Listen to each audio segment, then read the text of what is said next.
He chose his ex's dog over our future. Emotional Reddit story, sometimes love isn't enough. This is the heartbreaking story of a woman whose fiancé slowly drifted away, not because of another woman directly, but because of her shadow. I always thought love was supposed to make you feel safe. Warm. Like no matter what storms hit outside, there was always one person who would choose you, stand by you, and protect you from the chaos. But then came the dog. His ex-girlfriend's dog. It sounds absurd when I put it that way, doesn't it? Like I'm competing with a ball of fur. But it wasn't just the dog. It was everything the dog represented, her, the past, the way he seemed to look at me with one eye while the other was still looking back at what he had lost. When we got engaged, I thought we were building a future together. Wedding plans, a home, the possibility of children someday. But instead, I found myself locked in a silent rivalry with a ghost who had sharp teeth and a wagging tail. It started small. He told me his ex had reached out. Not to rekindle anything, he swore. Just because she couldn't keep the dog anymore and needed help. The animal was old, had health problems, and she claimed she couldn't afford the vet bills. At first, I didn't think much of it. I mean, it was just a dog. I love animals too, and I could understand not wanting a creature to suffer. He said he just wanted to make sure it was okay, and I told myself that was fine. Compassion isn't a bad thing, right?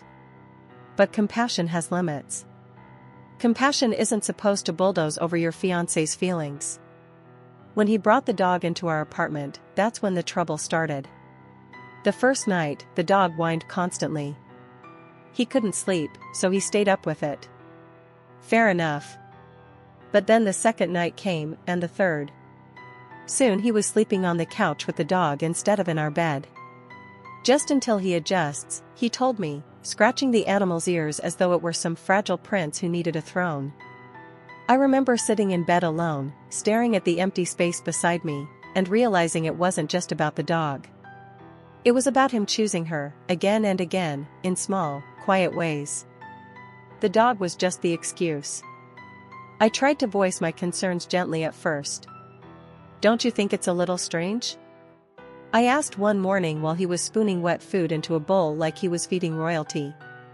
You taking in her dog? It feels like she's still here with us. He didn't look up. It's not about her. It's about him. He didn't ask to be abandoned. I didn't ask to feel abandoned either, I whispered, but he didn't hear me over the sound of the dog lapping up food. That's when the fights began. Small ones at first. Passive comments, heavy silences. Then louder ones. You're jealous of a dog, he snapped one night when I asked if he could maybe spend a little less time obsessing over vet appointments and more time with me. It's not the dog, and you know it. My voice cracked as I shouted it. It's the fact that every time you look at him, I see her shadow standing right behind you. And I can't compete with that. I shouldn't have to. For a moment, I thought he'd break down and admit I was right. That he would reassure me that I was the one he chose. But instead, he just shook his head and said, if you can't accept him, then maybe you can't accept me. And just like that, the crack in our relationship became a canyon.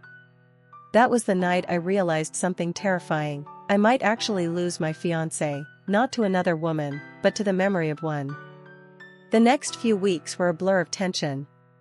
Our apartment, once filled with laughter and the smell of late-night takeout, now reeked of antiseptic from vet visits and the constant shedding of fur. Every corner of my life seemed invaded. Dog toys scattered across the living room, fur clinging to my clothes, his calendar plastered with vet schedules and reminders about medication.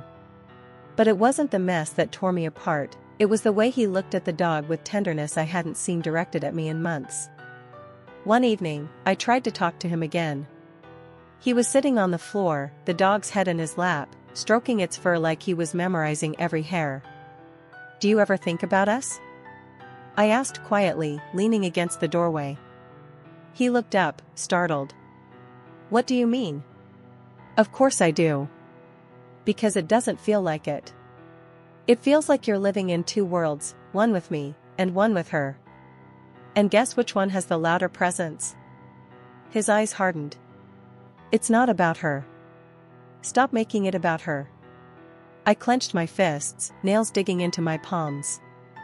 Then why does it feel like she never left? Why am I the one lying awake in an empty bed while you curl up with a dog that isn't even yours? He exhaled sharply, frustration spilling over. He has no one else. Can't you understand that? And what about me? My voice broke as tears filled my eyes. Don't I count as someone too? The silence that followed was deafening. The dog shifted, letting out a small whine as if echoing the ache in my chest. He stroked it absent-mindedly, never once reaching for me. That's when it hit me, he didn't even realize he was choosing. But he was. Every single day. Things escalated from there. He began canceling date nights because the dog had separation anxiety. Friends invited us out, but he declined, saying he couldn't leave the dog alone for too long. Even our wedding planning stalled. The binder of venues and catering options sat untouched on the shelf, gathering dust. One night, after another argument that ended with him storming off to sleep on the couch, I called my best friend, Emma. She listened quietly before finally sighing. Babe, I have to say this, it's not about the dog. It's about his priorities. If he wanted to prove to you that you came first, he could. He just doesn't. Her words stung because they were true. A week later, we went to his parents' house for dinner. I thought maybe a change of environment would remind him that we were supposed to be a team. But even there, the conversation revolved around the dog. His mother cooed about how noble he was for stepping up, how it showed what a kind and loyal man he was. I sat stiffly at the table, forcing a smile, but inside I was screaming. Noble? Loyal?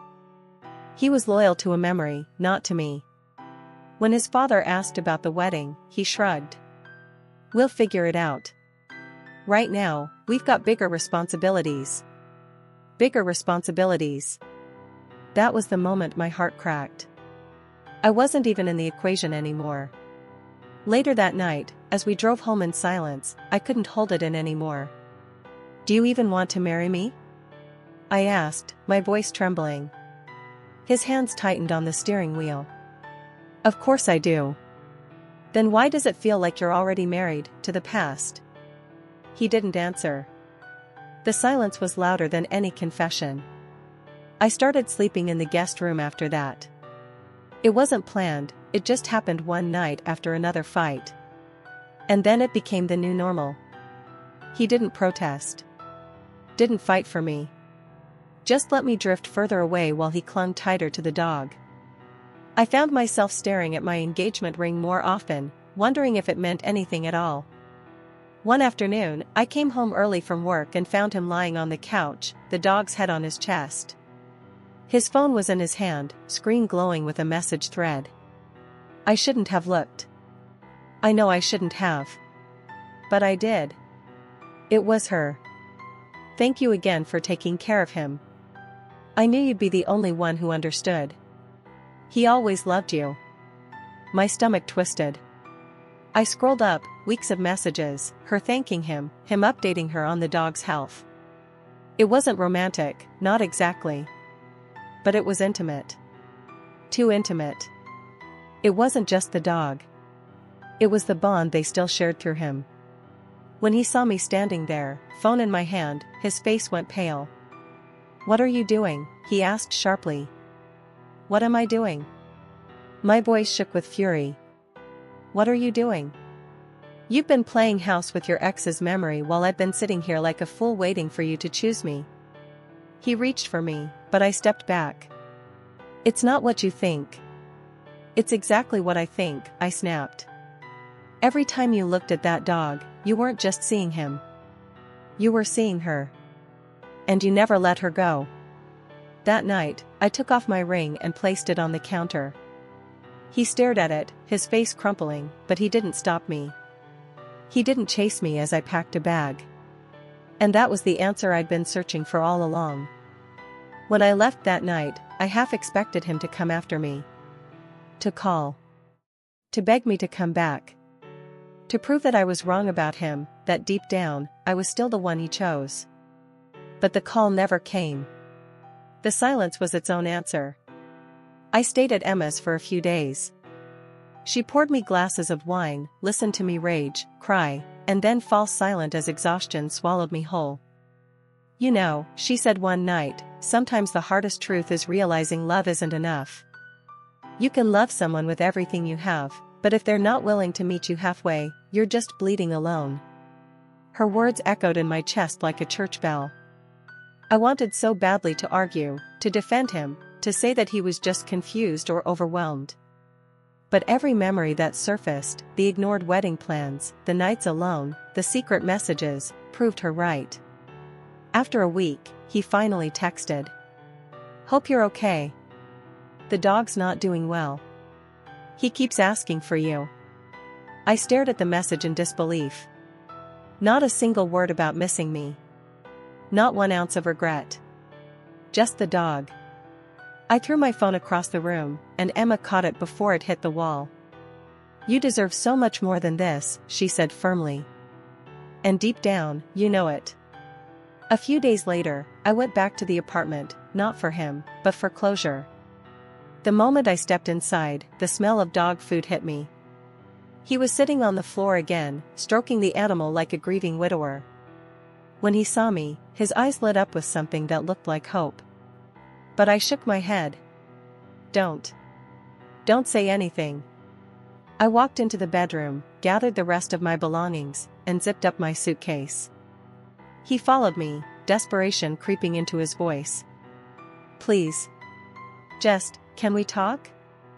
I turned to him, finally letting the dam of words burst. "Talk? I begged you to talk for months. I begged you to choose me, to put us first. And every single time, you chose her shadow. You chose the past. You chose this dog because it meant you could keep her tethered to you. And I can't do it anymore."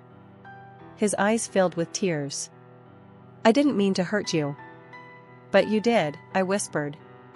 "And the worst part is, you didn't even notice you were doing it." I left the key on the counter beside the ring. 2 small tokens of a life we would never have. As I dragged my suitcase out the door, the dog barked, a low mournful sound that seemed to shake the walls. Maybe he sensed the finality. Maybe he knew he was the one thing standing between me and the man I thought I loved. I didn't look back. The weeks that followed were a blur of paperwork, cancelled vendors, and awkward conversations with family who wanted explanations. But through the grief, there was also a strange sense of relief. I no longer had to fight for scraps of attention. I no longer had to measure my worth against the ghost of another woman. I had chosen myself. One evening, months later, Emma and I were walking past a park when I spotted a man tossing a frisbee for his golden retriever. The dog bounded through the grass, tail wagging, pure joy radiating from every leap. Emma caught me staring and nudged me. "See? Dogs aren't the enemy." It was never about the dog. It was about him not being the man you needed. For the first time in months, I smiled. She was right. The problem had never been the fur or the vet bills or even the whining at night. The problem was that he couldn't let go of his past long enough to hold on to our future. Now, when I think of him, I don't picture the laughter we once shared or the promises he whispered when he slipped the ring on my finger. I picture that empty space in bed. The silence after every fight. The way he stroked the dog like it was the only piece of love he had left. And then I picture myself walking out the door. Not broken. Not bitter. Just free. Because sometimes, the bravest thing you can do is accept that the person you love will never choose you, and choose yourself instead.